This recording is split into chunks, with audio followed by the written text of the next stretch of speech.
Sun. Full Metal Bestiaire. Bonsoir à tous, vous êtes bien à l'écoute du Sun Metal Bestiaire. On va passer la soirée avec le groupe, enfin le représentant du groupe du projet Violence Mortuaire. Alors étonnamment, malgré le nom de ce projet, il y aura assez peu de sang, assez peu de massacres et de gore façon Cannibal Corpse, mais plutôt une introspection sur le sens de la mort, de la perte et la vision de tout cela par Laurent qui est avec moi ce soir. Bonsoir. Salut. Comment vas-tu ? Très bien. Très bien. Bon, on en parle tout à l'heure. Je propose qu'on écoute tout de suite un morceau de ce deuxième album, donc qui est sorti le mois dernier. 25-10. Voilà, Ab Intestat, Post Chaos.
Entendez hurler les manchots de la camisole de force.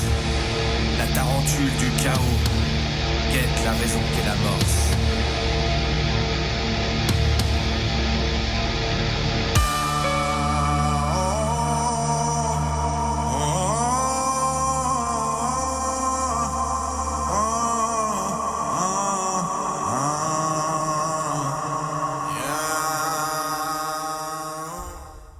Pas de doute, vous êtes à l'écoute de Sun, c'est le Full Metal Bestiaire, l'émission métal et musique extrême ce soir jusqu'à 22h.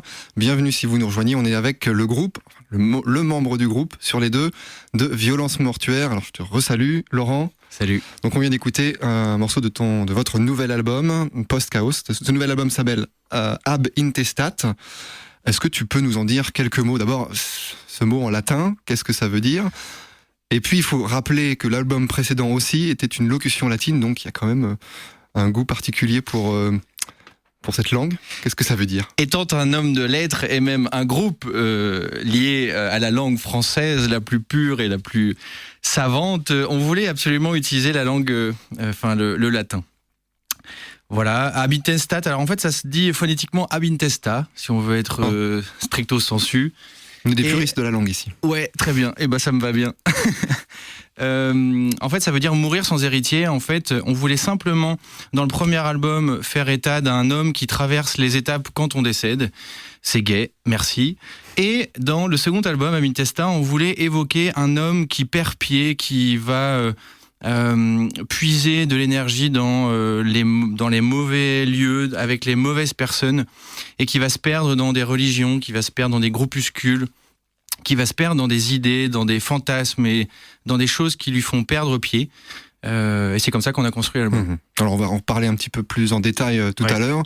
Et donc cette approche de la mort, elle est très différente de la façon dont les groupes de métal l'abordent habituellement. Là, je le disais tout à l'heure, pas de carnage, pas de choses un peu gore. C'est plutôt une réflexion philosophique, intellectuelle. Enfin, c'est un questionnement personnel, toi, qui t'habite. Ouais, de mon point de vue, la vraie torture, c'est pas tellement de déchiqueter un corps en plein de petits bouts avec plein de sang, c'est pas tellement ça. C'est plutôt la haine. C'est un plaisir, ça. Ouais, c'est un plaisir, ça tombe sous le sens. Si Clément était avec moi, Clément c'est mon collègue pour Violence Mortuaire, ça tombe sous le sens, mais on cherchait plutôt à exploiter en fait la haine intérieure, la frustration qu'on a tous, les choses qui sont très profondes, ancrées dans nos tripes et dans nos fantasmes intellectuels. Et on voulait mettre cette folie en fait et ces trucs très discordants dans de la musique. Et c'est pour ça qu'on a mélangé plein de textures bizarres, avec du post-hardcore, avec du black metal, avec plein de choses assez violentes et extrêmes, avec cependant un petit filet de mélodie et de douceur. Voilà, des influences aussi orientalisantes, si j'ose dire. Enfin, c'est vraiment... J'allais dire un pot pourri, c'est peut-être pas le mot le plus approprié, mais en tout cas, on sent vraiment une diversité des influences, ce qui fait que la musique est plutôt riche. En tout cas, moi, ça ne m'ennuie pas du tout. Il faut dire un petit mot sur la composition du groupe. Tu parlais de Clément tout à l'heure, qui est ton collègue. Oui. Alors, comment vous répartissez un peu les rôles? Clément, VM1, c'est son nom de code, c'est clairement l'architecte du groupe, c'est lui qui définit la batterie, qui définit la structure, le cadre, et qui mixe tout, donc c'est lui qui donne en fait la saveur à toute cette musique. Moi je suis VM2, Colt Wiseman, et je ne fais que finalement construire la 3D sur une 2D que Clément a construit. J'apporte des colorations musicales, je suis plutôt jazzeux à l'origine, donc forcément j'arrive avec une autre perception des couleurs de la musique. Et j'essaie d'apporter de la mélodie empreinte de violence dans la musique. Ça veut rien dire mes phrases, c'est incroyable. Je t'écoute pas, donc je pourrais pas dire.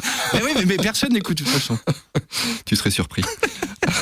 Alors on va peut-être écouter de la musique cette fois-ci. Très bien. Je propose qu'on écoute un autre morceau de Violence Mortuaire, cette fois-ci issu elles sont du toutes premier bien, album. c'est vachement dur.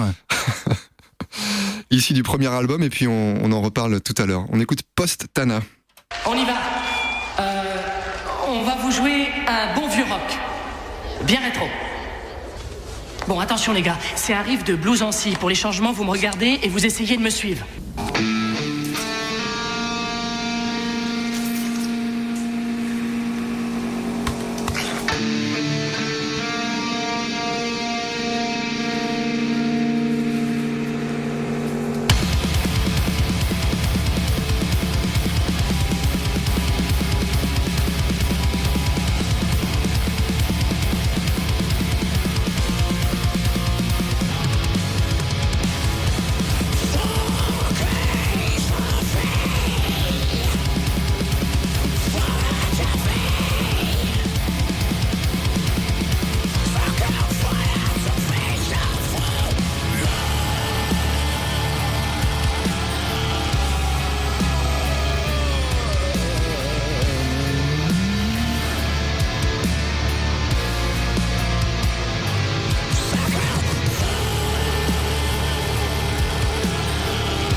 la maison, comme il l'a toujours été.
Le son unique, le full metal bestiaire ce soir avec Laurent du projet Violence Mortuaire. On vient d'écouter un morceau de ton premier album, de votre premier album, oui.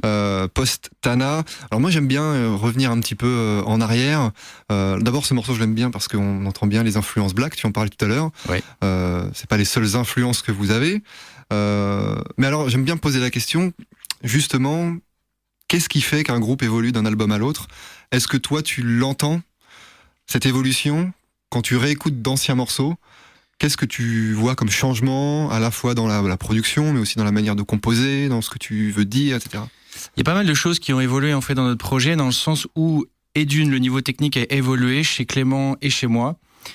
Secondo, dans le support, parce qu'en fait au début on a fait un premier EP pour voir un peu comment ça fonctionnait, puis un album un peu plus propre, et là on fait un album où on a fait un film dont j'étais réalisateur. On va en parler tout à l'heure de ça, effectivement. Parce que je trouvais ça, enfin on trouvait pas ça assez original de juste faire un album, autant aller vite, fort, loin et très fort pour casser la gueule de tout le monde. C'était 1000 fois plus marrant, et en plus on a appris 1000 fois plus de choses. En revanche, forcément ça complexifie l'équation.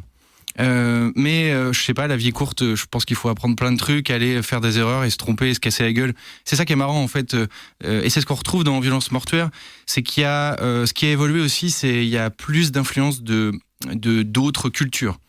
Je pense à la culture chinoise, indienne, salsa, tout ça en fait, ils ont un tel prisme sur la coloration de la musique que je trouve incroyable. Moi, je voulais absolument le mélanger avec du black metal et des trucs violents, quoi, pour voir si ça marche.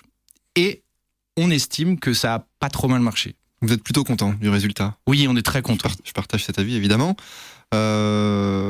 Justement, on va continuer d'explorer un petit peu vos influences. Donc, on va pas passer de salsa ou de musique chinoise. On est quand même dans une émission de musique extrême, donc on va rester dans la thématique. Mais tu m'as proposé un certain nombre de groupes et un certain nombre de morceaux qui illustrent un petit peu ton parcours initiatique dans la musique. Ouais. Alors là, je sais pas si c'est toi ou si c'est Clément qui l'a choisi, mais je propose qu'on écoute le groupe As I Lay Dying, et le morceau s'appelle My Own Grave. Est-ce que tu veux dire un petit mot avant qu'on l'écoute ? Non. Non. C'est parti.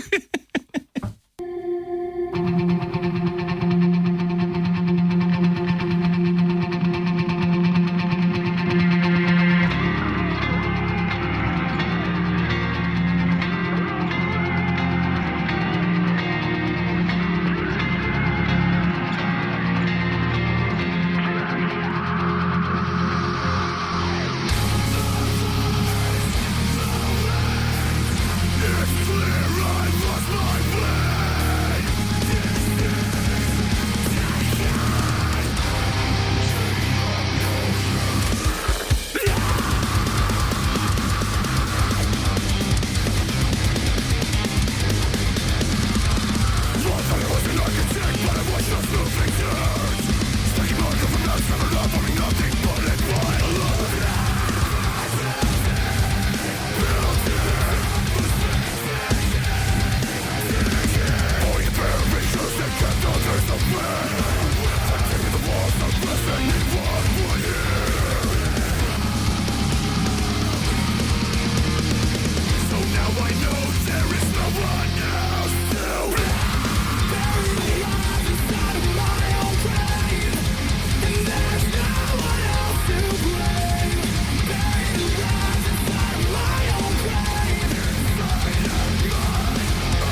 Bestiaire.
C'était Post Hell, extrait de l'album Abintesta, puisqu'on est puriste de la langue, on prononce pas le T. Abintesta du groupe Violence Mortuaire. Alors, est-ce que tu peux nous dire quelques mots sur ce titre ? Est-ce qu'il y a des petites choses à dire en particulier, Laurent ? Post Hell, il a été composé en fait parce que je n'ai pas assez de niveau technique pour faire du djent, qui est un des composants du métal, une des spécialités du métal. On est parti de ce riff-là, en fait on l'a après édulcoré avec d'autres choses inspirées du black metal, du métal mélodique. Et finalement ça en a fait une chanson qui est très torturée de mon point de vue, d'où le nom après qu'on a choisi Post Hell. On a estimé que aux enfers, il ne se passe que des choses non attendues avec du bon et du moins bon, puis finalement en fait un peu de bon après, puis finalement un peu de moins bon, et c'est tout ce mélange avec beaucoup de chaos qui crée en fait cette irrégularité dans le rythme, dans les mélodies, des trucs un peu dégueux qui viennent te casser les oreilles, et c'est cette énergie qu'on trouve cool. Alors on a beaucoup de choses à dire sur cet album. On va commencer justement par parler de l'album. Donc il est sorti il y a le mois dernier, je crois que vous avez fait une release party au 2 Danane, je crois bien. Yes. Voilà. Merci à eux. On a parlé aussi du film que vous avez tourné. On va en reparler dans un instant. L'album, donc il est disponible en support CD. Il est aussi disponible, on peut l'écouter sur Bandcamp, l'acheter. Et puis il est aussi disponible sur les plateformes Spotify, etc. C'est bien ça ? Tout à fait, monsieur. Voilà. Alors pour les gens que ça intéresserait ou qui se poseraient la question, comment ça se passe la distribution quand on est un groupe amateur finalement, autoproduit ? Comment ça se passe pour se faire diffuser sur Spotify, sur Google ? Alors ça se passe pas, tu appelles le LCL de Nantes. Bonjour monsieur. Pourriez-vous me prêter de l'argent ? Non, je plaisante. En fait, il existe plein en fait de structures aujourd'hui qui te permettent de diffuser ta musique sur plein de plateformes, évidemment moyennant certaines finances, mais t'as plein de solutions digitales qui existent et qui te permettent de distribuer ta musique sur des plateformes sous différents formats, avec évidemment des abonnements, des trucs et des machins. Des services en ligne qui... ouais, c'est ça. Tout compris, quoi. C'est ça. Ok. Tu peux tout faire à la main, mais tout est plus compliqué et moins global dans la distribution de la musique. Très bien. Alors, on parle de l'album. Évidemment, on entend que l'album est très bien produit, autoproduit. On en parlait juste à l'instant tous les deux en antenne. La question du live, produire Violence Mortuaire en live, c'est une question qui se pose. Alors pour l'instant vous êtes deux, ouais. C'est un projet initialement studio. Oui. Quels seraient les freins qui empêcheraient ce projet d'entrer sur scène ? Est-ce que c'est une volonté ? Est-ce que c'est quelque chose auquel vous pensez ? Les freins, c'est simplement que on est deux et qu'on ne peut pas reproduire ce qu'on fait dans cet album, puisqu'il y a au minimum entre 6 à 7 personnes sur scène pour reproduire ça. Donc c'est le premier frein, il faudrait constituer ce qu'on appelle un line-up, recruter du monde avec nous. Après, on sait très bien que c'est un délire en fait qui tourne autour des cacahuètes et des pingouins et que c'est compliqué à refaire en live parce que il y a tout un travail de mixage, de pré-production, de traitement sonore qu'on ne pourrait pas retrouver en fait dans une ambiance live. Donc c'est plutôt dans la philosophie de départ qui fait qu'on pense qu'elle se prête pas spécialement au live. Clément n'est pas d'accord avec moi, mon associé de Violence Mortuaire. Il n'est pas là pour défendre son avis. Donc mais comme il n'est pas là, comme dit mon directeur des publications. Alors, on a dit quelques mots tout à l'heure, on va en parler. Vous avez tourné d'abord et puis sorti un film pour accompagner l'album. Ouais. Donc c'est vraiment un film avec un fil narratif qui suit vraiment chaque morceau. Ça se suit comme un film. Oui. Et ça donne peut-être aussi, je ne sais pas si tu seras d'accord avec moi, si tu l'as perçu comme ça, mais quand on écoute l'album, moi c'est ce que j'ai fait, j'ai découvert l'album en regardant le film. Okay. On a l'impression aussi que la musique est presque composée ou peut-être comprise comme une bande originale. Alors qu'est-ce qui est venu d'abord, le film ? Exactement. L'idée du film, la musique ? C'est effectivement intéressant de le soulever.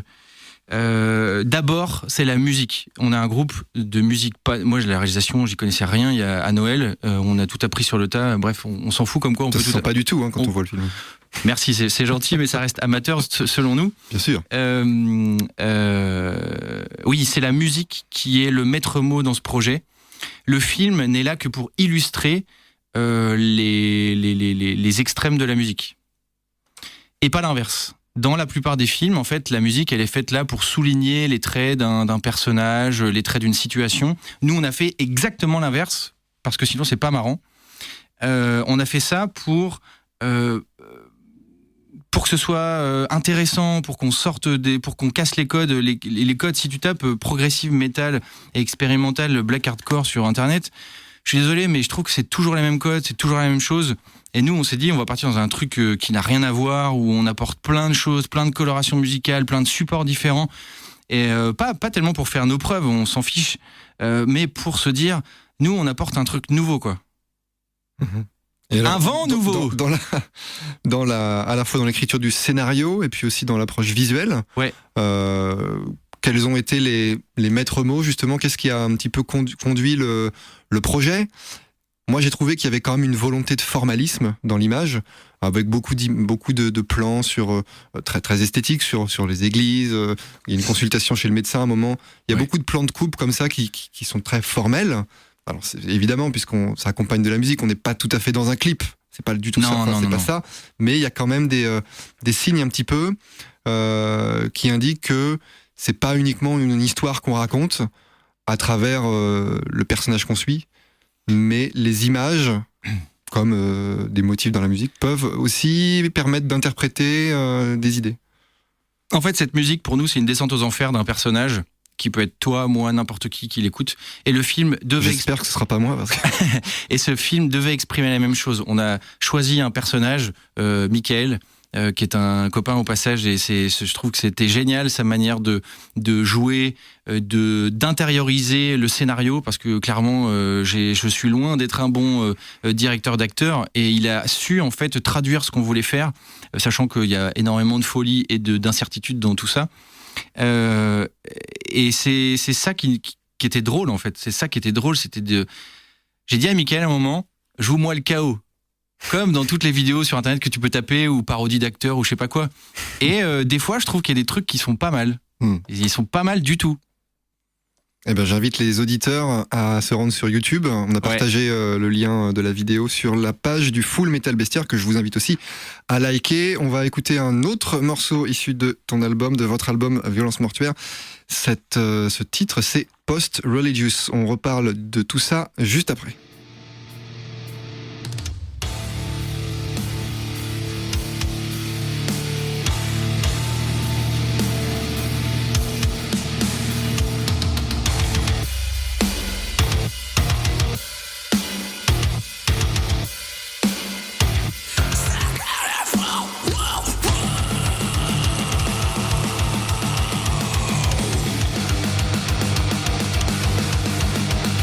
Gaze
Post-Religious du groupe Violence Mortuaire. À l'instant, vous écoutez le Full Metal Bestiaire et c'est Violence Mortuaire qui est à l'honneur ce soir, un groupe nantais qu'on a le plaisir de recevoir.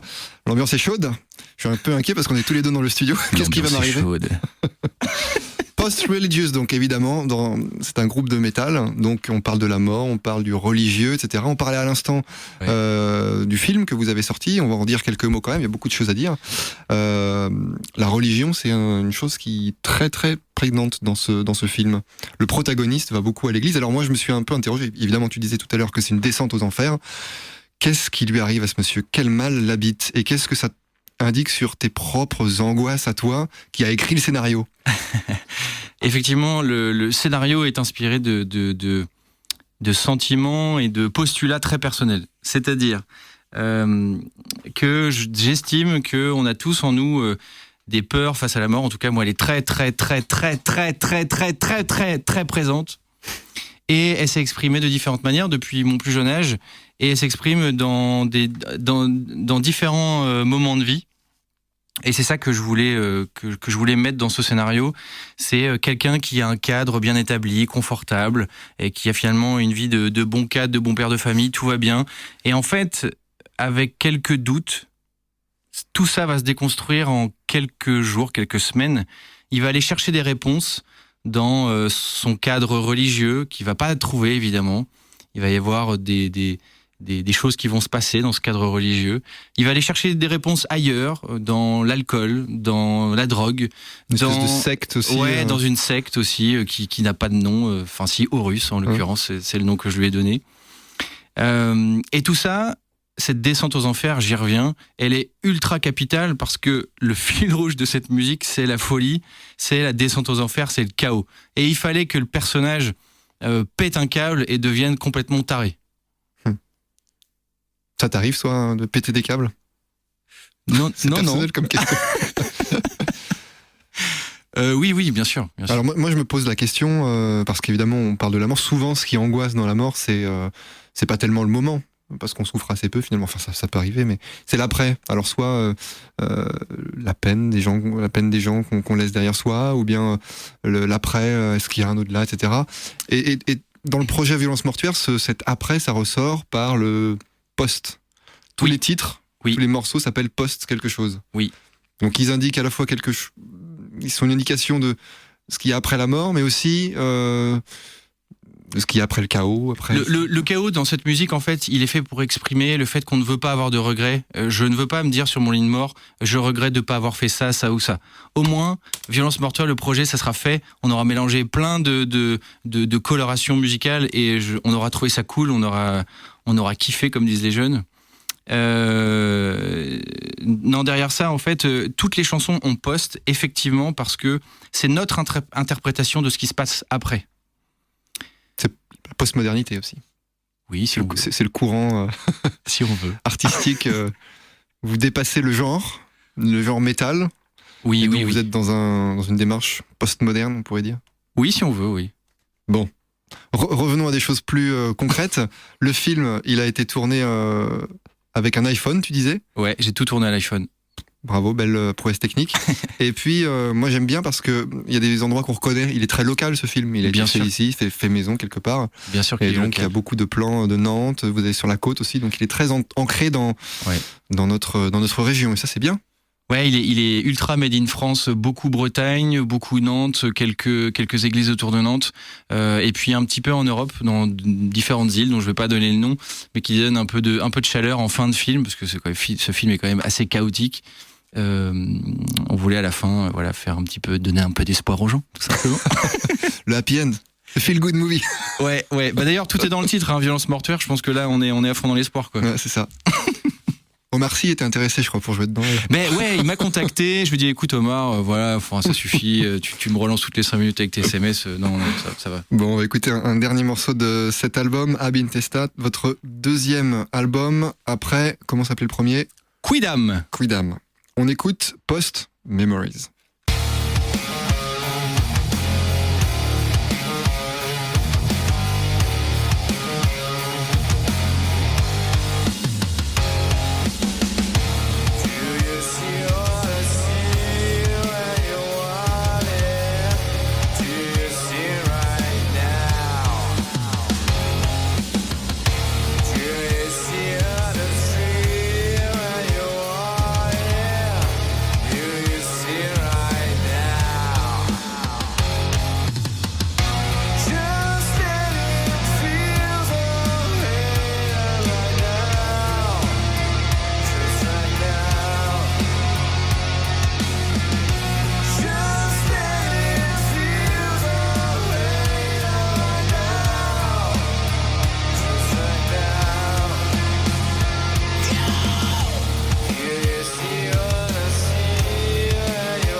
Vous êtes toujours à l'écoute de Sun, c'est le Full Metal Bestiaire jusqu'à 22h, émission métal, musique extrême ce soir avec Violence Mortuaire. On vient d'écouter Post Memories issu de l'album Abin Testa. Alors dans ce titre, on entend aussi un peu beaucoup d'influences, je vais y arriver, beaucoup d'influences diverses. Tu parlais tout à l'heure de fusion de différents genres, etc.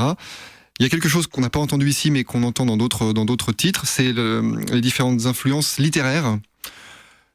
Tu le disais en ouverture de cette émission que tu es un homme de lettres, d'où le latin, n'est-ce pas ? Tout à fait. Et tu aimes bien citer, utiliser des textes des grands auteurs, Verlaine, Hugo, etc., pour faire passer un message, pour colorer un morceau. C'est des poésies qui sont récitées. Oui. Donc ça donne une dimension, je trouve, assez intéressante au morceau. Ouais, effectivement, pour le coup, c'est très personnel avec Clément. On voit les poèmes comme une coloration d'une rythmique de phrases. Ça ne veut rien dire, je le sais, mais on a la même perception dans la musique. C'est-à-dire que on n'écoute pas en tant que tel chaque note les unes après les autres. On écoute l'ensemble, la dynamique, les extrêmes. Qu'est-ce qui fait que ça rend mou, dynamique, amer, acide, croquant ou pas. Tu vois, c'est un peu. Je fais une autre analogie avec la cuisine. C'est les extrêmes qui nous intéressent. Tu peux pas passer d'un extrême à un autre. Tu dois gérer les transitions. C'est toute la difficulté en fait quand tu fais ce genre de projet, parce que ça peut vite faire un pot pourri un peu chelou. On a essayé d'y mélanger en fait des textes de grands auteurs. En fait, moi j'ai mélangé mes grands classiques, Verlaine, Rimbaud, parce que de mon point de vue c'est les plus grands. J'ai essayé aussi d'écrire quelques poèmes. Il y en a 2. On trouve que ça donne une autre perspective encore à la musique, et c'est ça qui nous plaisait en fait, c'est d'aller explorer tous les recoins en fait des styles type expérimental metal, type un petit peu d'électro, un petit peu de musique latine. Comme chaque couleur parle, il fallait qu'on ait des textes et des saveurs de phrases différentes. Alors qu'en pensent les puristes ? Par exemple, Clément, je crois que c'est un peu un puriste du black metal. Clément, c'est un puriste. Bon, c'est quelqu'un d'ouvert, mais quand tu discutes, quand tu parles avec d'autres gens de ton entourage, qui seraient des puristes, et que tu leur présentes des morceaux avec tout un tas d'influences différentes, des passages un peu bossa, des passages un peu jazz, des passages un peu asiatiques, etc. Comment c'est reçu, ça ? C'est délicat parce que je trouve que ça demande de prendre du recul. Tu peux pas écouter ça au premier degré, je trouve. Sinon, tu trouves ça brutal. Il y a trop de chaos. Ça passe d'un truc à l'autre. Je pose la question parce que le métal, c'est quand même un genre qui est connu pour avoir des fans qui sont plutôt attachés à une esthétique, qui sont plutôt puristes, justement. Oui. Je ne dis pas du tout qu'ils sont pas ouverts, parce que moi, je me considère aussi comme quelqu'un d'ouvert, et pourtant, voilà. Mais innover, c'est difficile dans ce genre, je trouve. Innover, c'est ultra dur parce que quand tu casses les codes avec des styles qui ne doivent pas aller ensemble, en tout cas pas dans la littérature classique, forcément, tu t'exposes à des gens qui se disent « Qu'est-ce que c'est que cette merde ?» Et après, c'est l'ensemble, encore une fois. En fait, nous, on prend de la hauteur et on se dit « C'est le fil rouge dans son ensemble qui rend le truc savoureux. » C'est pas chaque morceau pris l'un après l'autre. C'est l'ensemble. C'est pour ça que c'est intéressant de découvrir la musique avec le film, je trouve. Exactement. Comme moi, je l'ai fait. Voilà, j'ai eu la bonne idée. Ouais. On parle toujours d'influences diverses. Toi, tu as d'autres projets, par ailleurs. Tu as un projet Colt Wiseman, qui est un projet de jazz où tu improvises beaucoup, aussi sur des voix et des textes célèbres, notamment des textes d'acteurs. Je me souviens, il y a 2 ou 3 ans, je t'avais reçu dans le Sun Music Addict, c'était très bien, j'étais très content. Ouais, ok, merci. Et puis t'as un autre projet, je crois, qui s'appelle Quand les hommes s'aimaient. Je crois que c'est aussi en lien avec Verlaine et Rimbaud, non ? Que nos potes appellent Quand les hommes s'enfilent, mais bon, bref, c'est une image, une métaphore. Là, c'est complètement un autre projet. C'est un projet post-rock atmosphérique. Donc là, on va beaucoup épurer les guitares, on va beaucoup épurer les basses, la basse, la batterie. Pas de chant, que de l'instrumental, et c'est très très axé sur la montée en émotion de la musique. C'est-à-dire qu'on part avec des petites guitares toutes cool, un petit peu dans un univers, un lac avec du brouillard, etc. Tu vois, et puis après ça monte en énergie, et puis tu finis avec des guitares très saturées, une batterie très turlupinante, et du coup tu te retrouves avec un truc très très lourd et très gorgé d'énergie. Franchement, s'il y a un truc à retenir de Violence Mortuaire, je crois, c'est que on a une énergie qui est dinguissime. Très bien. Ça conclut très bien cet échange sur Violence Mortuaire. On va écouter, on va quand même prolonger l'émission. On n'est pas tout à fait au bout. Mais on va écouter un groupe et un morceau qui fait partie de vos influences. On en parle tout de suite après. Et là, il s'agit de Pliny. Le titre, c'est Selenium Forest. Magnifique.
Pliny sur Sun, vous écoutez le Full Metal Bestiaire. On est avec Laurent de Violence Mortuaire. Merci pour cette sélection musicale. Pliny, tu nous parles un peu de ce groupe? Moi, je connaissais pas. Pliny, c'est un gratteux en fait qui a complètement lui aussi cassé les codes, et pourtant il est resté dans un style assez classique, rock avec beaucoup de mélodies. Il a mélangé plein de gammes et de couleurs aussi de musique, mais en restant avec, il a un fil rouge plus distinct quand même, selon moi. Niveau technique de malade en guitare, il est suivi en plus par sa marque Strandberg, qui est une marque des pays du Nord en guitare, bref. Et c'est une musique où tu voyages énormément. Moi, ça m'a énormément inspiré. Parce qu'en fait, tu retrouves des inspirations aussi un petit peu orientales, des musiques balkaniques, des musiques d'Amérique latine. C'est fou. Et ça t'inspire beaucoup pour Violence Mortuaire. On l'a bien compris. Ouais. Merci d'avoir été là toute cette heure dans le Full Metal Bestiaire avec nous. Avec plaisir. Chers auditeurs, merci d'avoir été là également. Violence Mortuaire, le deuxième album Ab Intesta, il est disponible en CD. Vous pouvez le commander sur Bandcamp, mais il est aussi disponible sur toutes les plateformes Spotify et compagnie. Yes. Le podcast de cette émission sera disponible dans quelques instants. Vous pourrez le réécouter ou le partager sur les réseaux sociaux. Je vous invite aussi à nous suivre sur Facebook, le Full Metal Bestiaire. Vous pouvez aussi suivre Violence Mortuaire.